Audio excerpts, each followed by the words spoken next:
Good morning students. आज हम लोग चैप्टर सॉल्यूशंस के अंतर्गत एक बहुत ही इंपॉर्टेंट और इंटरेस्टिंग टॉपिक के बारे में डिस्कस करेंगे, बात करेंगे। And the topic it is the qualitative properties and determination of molar mass. तो सबसे पहले हम लोग समझेंगे what are qualitative properties. The properties of solutions that depend only on the number of solute particles present in the solution but not on the nature of these particles are called colligative properties।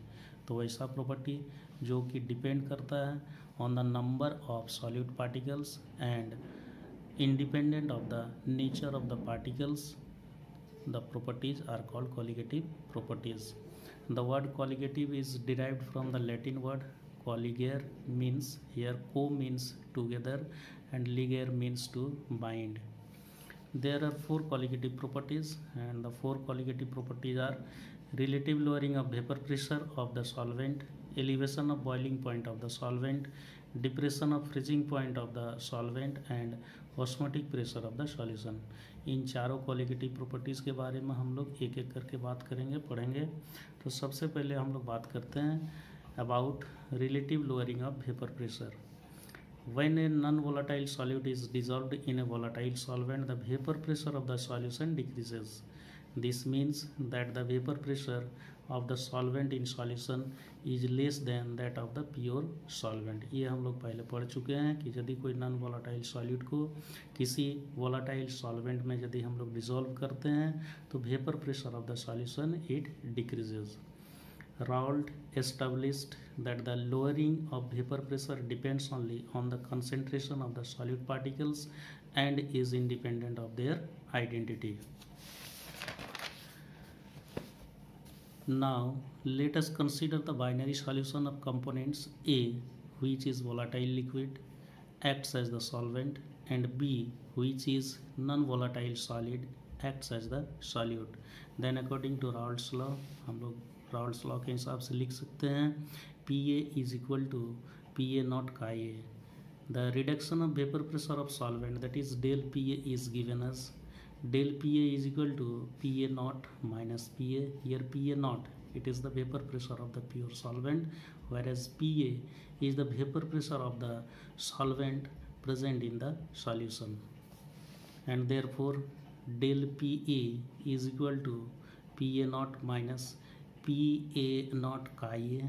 यहाँ हम लोग P A is equal to P A naught का ये हम लोग देख चुके हैं। तो यहाँ पर यदि पी ए का वैल्यू हम लोग रखते हैं then we get here del P A is equal to P A naught under bracket 1 minus का ये। यहाँ पर पी ए नॉट को कॉमन लेने पर ये एक्सप्रेशन मिलेगा and P A is equal to P A naught chi B because 1 minus का ये is equal to chi B, and therefore del P A divided by P A naught is equal to chi B होगा and del P A is equal to P A naught minus P A.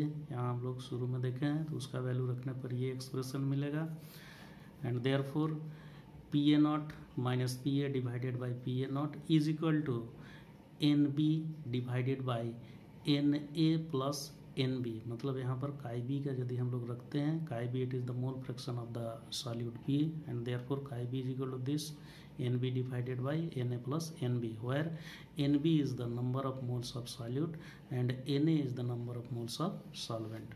And since for dilute solutions N B is very very small then N A and hence neglecting N be in the denominator we get, यहाँ पर N B को यदि हम लोग neglect करते हैं तो हम लोग को एक्सप्रेशन मिलता है P A naught minus P A divided by P A naught is equal to N B divided by N A.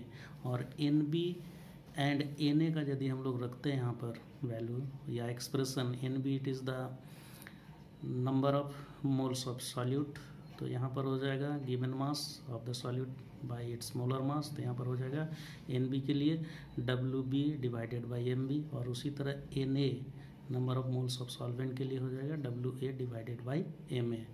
Then the final expression we gate P A naught minus P A divided by P A naught is equal to W B into M A divided by M B into W ए।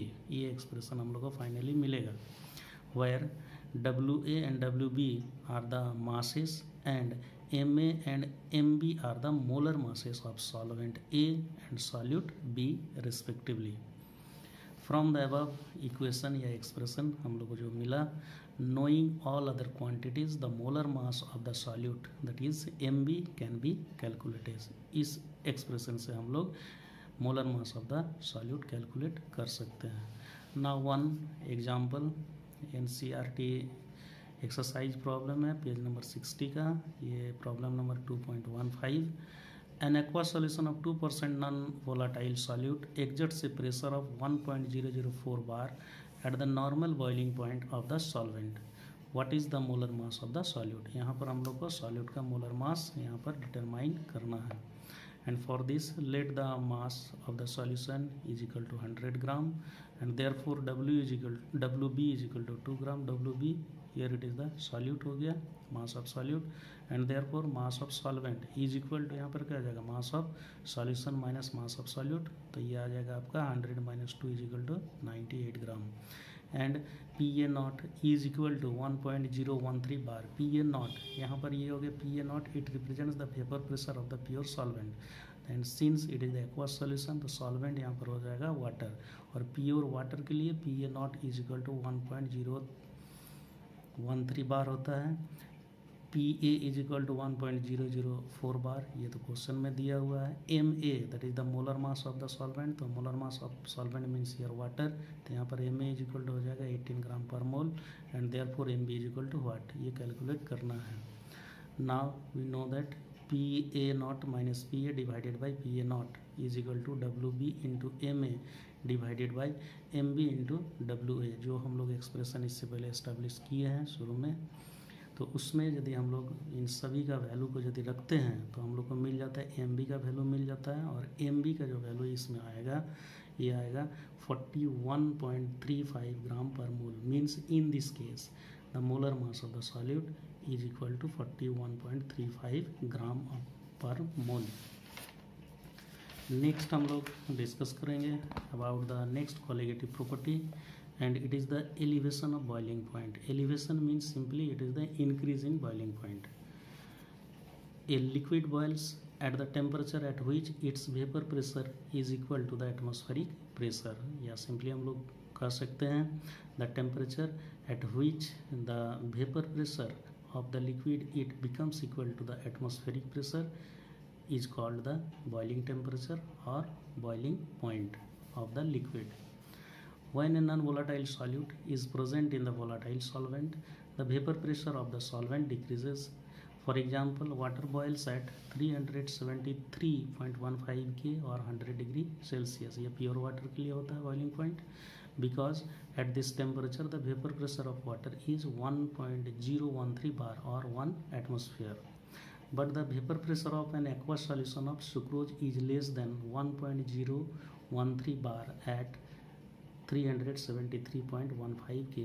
लेकिन यहाँ पर हम लोग क्या देखते हैं कि aqueous solution of sucrose, मतलब वहाँ पर वाटर में यदि हम लोग सुक्रोज मिलाकर एक्वस सॉल्यूशन बनाते हैं सुक्रोज का, तो उस केस में vapour pressure of that solution it becomes less than, जो पहले वाटर का जो था वहाँ पर 1.013 बार उससे कम हो जाता है एट द टेम्परेचर 373.15 के पर. And therefore in order to make this solution boil its vapor pressure must be raised to 1.013 bar by raising the temperature above the boiling point of pure solvent. Pure solvent means here water लिया गया है.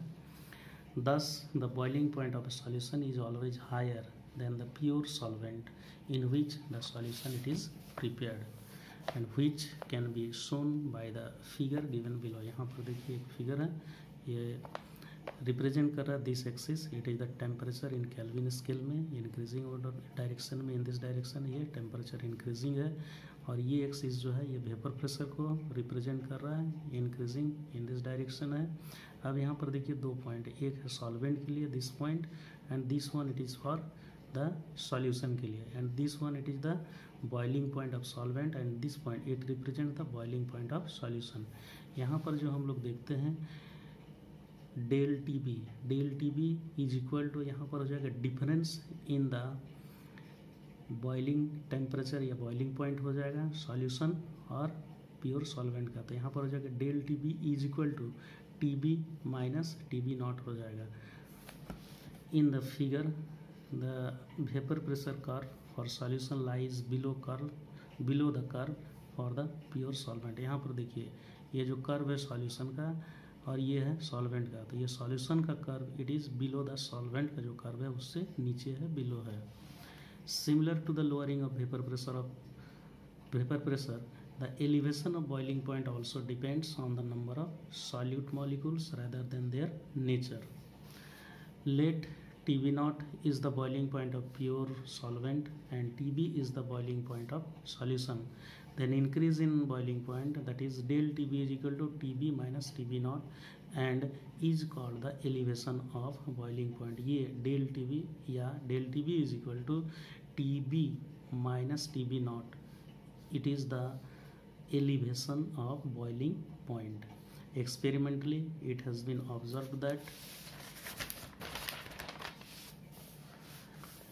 the elevation of boiling point, that is del TB, is directly proportional to the molar concentration of solute in the solution, and therefore del TB is directly proportional to small m, or del TB is equal to kbm.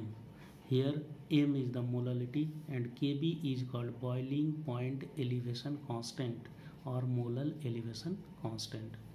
Now if WB gram of solute B having molar mass Mb is dissolved in WA gram of solvent A, then expression for molality is given as, यहाँ पर हम लोग molality के लिए expression लिख सकते हैं WB divided by MB, ये हो गया divided by WA divided by 1000। तो यहाँ पर M का वैल्यू आ जाएगा हमारा, यह एक्सप्रेशन जो आएगा 1000 into WB divided by MB into WA। Now इसको यदि हम लोग इक्वेशन 2 मानते हैं और ये जो आया है del TB is equal to KBM, इसको यदि इक्वेशन 1 मानते हैं, then on putting the value of M from this equation 2 into equation 1, तो इक्वेशन 1 हमारा है del TB is equal to KBM। तो इसमें यदि हम लोग M का वैल्यू रखते हैं तो then we get del TB is equal to KB into 1000 into WB divided by MB into WA. Therefore MB, that is the molar mass of the solute, is equal to 1000 into WB into KB divided by del TB into WA। तो इस expression से हम लोग MB का value calculate कर सकते हैं, means the molar mass of the solute हम लोग कैलकुलेट कर सकते हैं। ओके, नेक्स्ट डे हम लोग डिस्कस करेंगे rest of the colligative properties के बारे में। Thank you, take care and have a good day.